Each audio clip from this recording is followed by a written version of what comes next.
My fiancée's sister framed me for theft to sabotage our wedding, but her plan backfired spectacularly. I, 32, male, am reeling from a situation that unfolded over the past few weeks, and I honestly don't know where to turn. My fiancée, Sarah, 30, female, and I have been together for 5 wonderful years, and we were set to get married in 2 months. We've built a beautiful life together, always supporting each other through thick and thin. Our relationship has always been the picture of stability, and I genuinely believed we were going to spend the rest of our lives together. This whole ordeal has shattered that perception and left me questioning everything. The trouble, as it almost always does, started with Sarah's sister, Jessica, 34, female. Jessica has always been difficult. From the moment I met her, it was clear she harbored some kind of resentment towards Sarah, or perhaps towards anyone who brought happiness into Sarah's life that didn't directly involve her. She's always been the golden child in their family, at least in her own mind, even though Sarah is arguably more successful and certainly more kind. Jessica married young, to a man who, frankly, seems terrified of her, and has 2 children she barely seems to tolerate. Her life, from an outside perspective, looks like the picture of suburban perfection, but there's a simmering bitterness beneath the surface that everyone in their family acknowledges but no one dares to confront. Sarah and I had decided on a relatively intimate wedding, around 100 guests, at a lovely vineyard upstate. We had put a lot of thought and effort into every detail, from the catering to the floral arrangements. The venue was booked, the invitation sent, and most of the major vendors secured. Everything was on track, or so I thought. Jessica had offered to help with the wedding planning, an offer which Sarah, ever the optimist, accepted. I was wary. Jessica's help usually involved criticizing Sarah's choices, trying to insert her own preferences, and generally making everything more stressful.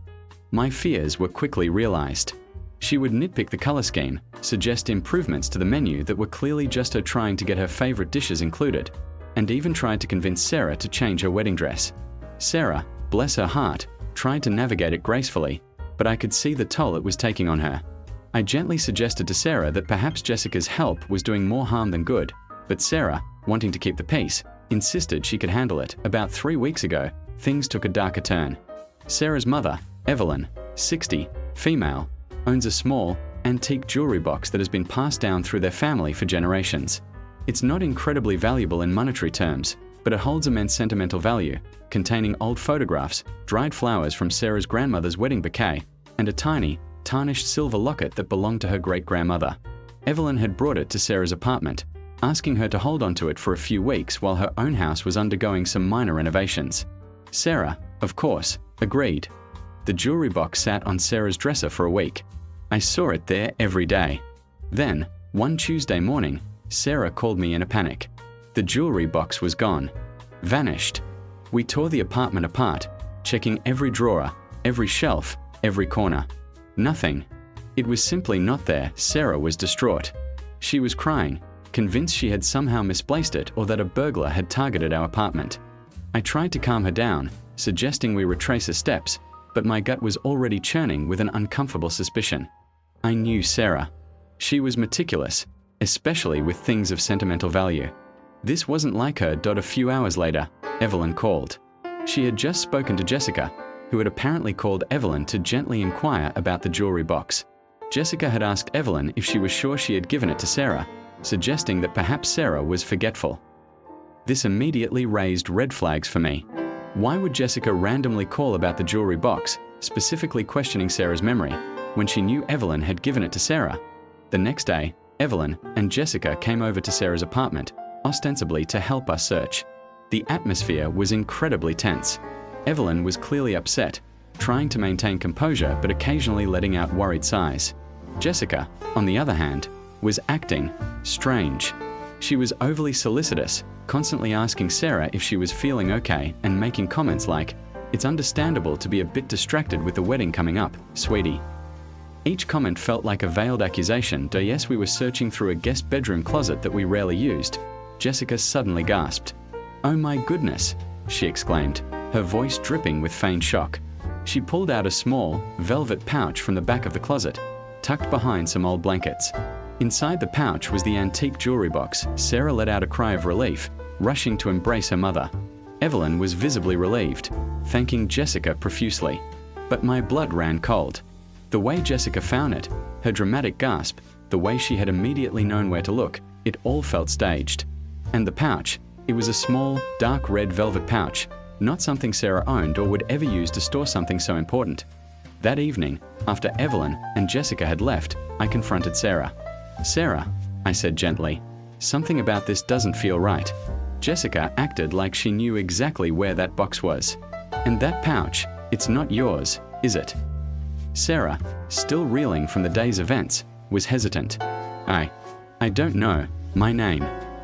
Maybe she just got lucky, and she was trying to help. "No," I insisted. "Think about it. She called your mother before anyone even knew it was missing, subtly implying you were forgetful. Then she finds it in a place neither of us would have put it, in a bag that doesn't belong to us, and she makes a big show of it." Sarah slowly started to connect the dots. The relief on her face began to fade, replaced by a growing horror. You think Jessica?" "I don't just think it, Sarah," I said, my voice firm. "I'm almost certain. She took it, hid it, and then found it to make you look bad and, indirectly, to make me look like I wasn't careful enough with your family's heirlooms."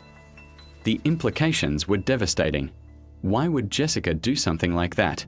The only conclusion I could draw was that she was trying to cause chaos, to undermine our relationship, or perhaps even to sabotage the wedding. Over the next few days, I couldn't shake the feeling. I kept replaying the events in my mind, and every time, Jessica's actions looked more and more suspicious.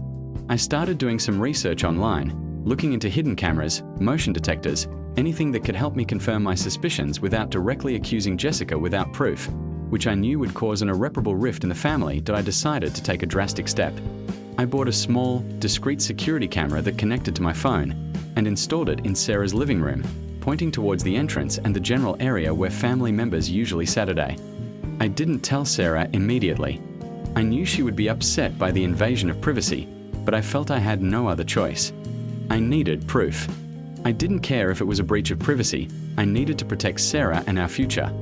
The next weekend, Jessica and Evelyn were coming over for a wedding planning session, which I knew would just be Jessica trying to assert dominance.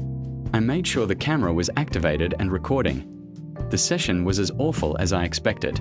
Jessica criticized the floral arrangements, scoffed at the band we had chosen, and even suggested Sarah was too emotional to make rational decisions about the seating chart. Sarah, trying to remain calm, eventually had enough. "Jessica," she said, her voice strained, "I appreciate your input, but these are our choices. We are happy with them." Jessica smirked. "Oh, darling, of course you are. You're just so caught up in the romance of it all. You're not thinking practically. Like with Mother's jewelry box. Good thing I was there to save the day, otherwise who knows where it would have ended up." She looked pointedly at me. That's when I knew, beyond a shadow of a doubt. The venom in her voice, the thinly veiled accusation. Later that evening, after they had left, I reviewed the camera footage. I fast-forwarded through the wedding planning session, watching for anything unusual. And then I saw it. About an hour before Evelyn and Jessica arrived, Jessica had entered the apartment using a spare key that Sarah had given her months ago, in case of emergencies. Jessica had walked directly to Sarah's dresser, opened the top drawer, and pulled out the antique jewelry box. She then took out the velvet pouch, carefully placed the jewelry box inside, and then, with a sly glance around, tucked it deep into the guest bedroom closet, behind the old blankets. She then walked out, locking the door behind her. My heart pounded in my chest. There it was. Undeniable proof. My blood ran cold, then hot with fury. I felt a sick twist in my stomach. How could someone be so malicious, so calculating, especially to their own sister? I didn't sleep that night. I watched the footage repeatedly, trying to process the level of betrayal. The next morning, I showed it to Sarah. She watched in stunned silence, her face draining of color. When the video ended, she slowly turned to me, her eyes wide with shock and hurt. Tears welled up in her eyes. She actually did it," she whispered, her voice barely audible. "My own sister." The raw pain in her voice broke my heart. "I'm so sorry, Sarah," I said, pulling her into a tight hug. "I wish I hadn't been right." We spent the entire day talking, trying to figure out what to do. Sarah was devastated. The realization that her sister was actively trying to harm her, to undermine her happiness, was a crushing blow. She had always made excuses for Jessica's behavior, attributing it to jealousy or insecurity, but this was beyond anything she had imagined. This was deliberate sabotage that we decided we couldn't let this go. Not only for our sake, but for Evelyn's. Sarah was worried about how Evelyn would react, how it would shatter her perception of her golden child daughter. But we both agreed that Evelyn deserved to know the truth, especially since she had been manipulated into believing Sarah was forgetful and irresponsible. We invited Evelyn over that evening, telling her we had something important to discuss. When she arrived, she looked concerned, sensing the tension in the air. Sarah, bravely, took the lead. She explained everything, from her initial suspicions to my decision to install the camera. Then, with a heavy heart, she played the video for her mother. Evelyn watched, her expression slowly shifting from confusion to disbelief, then to utter heartbreak. When the video finished, she sat in stunned silence for a long moment, her hands trembling. Finally, she looked at Sarah, then at me, her eyes filled with unshed tears. I can't believe it, she whispered. Jessica, why? Sarah, tears streaming down her face, shook her head. I don't know, Mom. I honestly don't know. Evelyn was devastated. The image she had held of her perfect, responsible daughter crumbled before her eyes. It was painful to watch, but we knew it was necessary. She deserved to know the truth. The next day, Evelyn confronted Jessica. We weren't present, but Sarah later told me it was a furious, tear-filled argument. Jessica, initially, tried to deny everything, claiming it was a misunderstanding, that the video was edited. But Evelyn, armed with the knowledge of Jessica's previous behavior and the undeniable visual proof, didn't back down.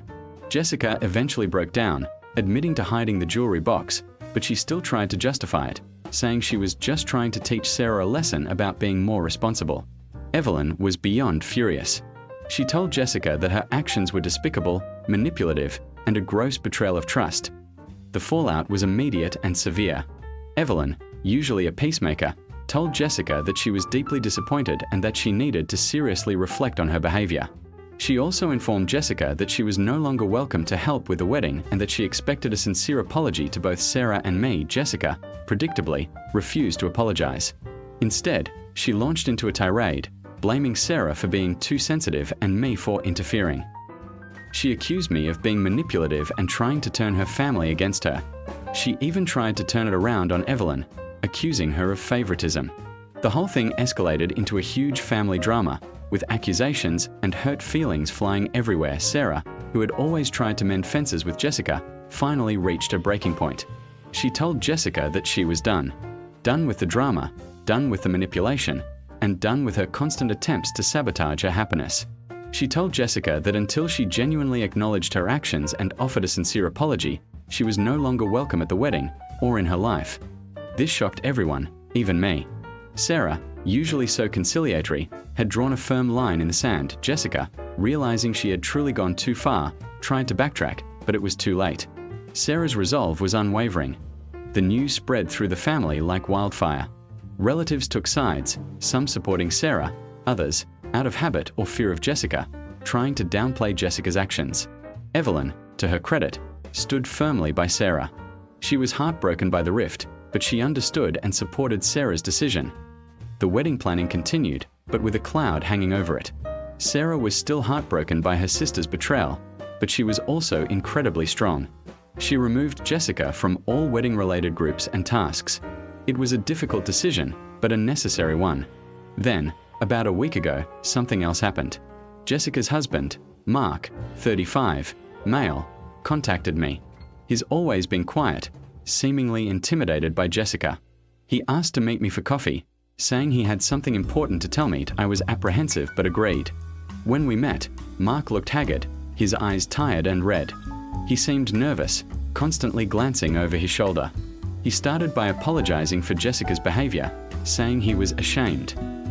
Then he confessed something that absolutely floored me. He told me that Jessica had been having an affair for the past 6 months with a colleague from her work. He had suspected it for a while, but he had dismissed his instincts, blinded by his fear of Jessica. But after the jewelry box incident and the huge fight with Evelyn and Sarah, he started paying closer attention. He had found incriminating texts and emails on her phone. "She's been so unhappy," he said, his voice barely a whisper. She's always resented Sarah for being the pretty one, the smart one, the one who always seemed to get what she wanted without even trying. She saw your wedding as another example of Sarah's perfect life, and she just snapped. She wanted to ruin it, to cause enough chaos that Sarah would be miserable, just like she is. He explained that Jessica had always been deeply insecure, constantly comparing herself to Sarah and feeling like she was coming up short, despite all her outward successes. The affair, he believed, was another symptom of her desperate need for validation. Mark, having finally reached his own breaking point, told me he had confronted Jessica. She had, predictably, denied it initially, but he had the proof. He told her he was leaving her, taking the children, and filing for divorce. He had already contacted a lawyer. He wanted me to know because he felt Sarah deserved to know the true extent of Jessica's desperation and malice. He also wanted to apologize directly to me, acknowledging that Jessica had tried to frame me as a negligent partner. That I was stunned. Not only had Jessica tried to sabotage our wedding and frame me, but her own life was unraveling in spectacular fashion. The perfect life she tried so hard to project was a complete sham. That I immediately went home and told Sarah everything Mark had told me. Sarah listened, her face a mixture of shock and sadness. She didn't gloat, she didn't express satisfaction. She just looked incredibly sad for her sister, even after everything. "She's so unhappy," Sarah said softly, echoing Mark's words. I wish she had just talked to me." Now, here we are. The wedding is still happening, albeit with one less guest. Sarah is still heartbroken over her sister, but she also feels a sense of liberation. She's finally free from Jessica's toxic influence. Evelyn is trying to navigate the fallout of Jessica's divorce and affair, deeply hurt but also trying to support Mark and her grandchildren. As for me, I'm trying to process it all. I'm angry at Jessica for what she tried to do, but I also feel a strange sense of vindication. Her elaborate plan to sabotage our happiness and frame me ultimately led to the implosion of her own life. It's a bitter irony, but it's also a stark reminder that toxicity often consumes those who wield it. Our wedding is still on. Sarah and I are more determined than ever to make it a joyous occasion, a celebration of our love and resilience. We've been through a whirlwind of drama, betrayal, and heartbreak, but we've emerged stronger, our bond forged even tighter by the fire. I just hope that one day, Jessica can find some peace and truly reflect on the wreckage she's caused. But for now, we are focusing on our future and leaving the drama behind. I'm still figuring out how to deal with the lingering anger and betrayal, but seeing Sarah find her strength through all of this gives me hope. I love her more than words can say.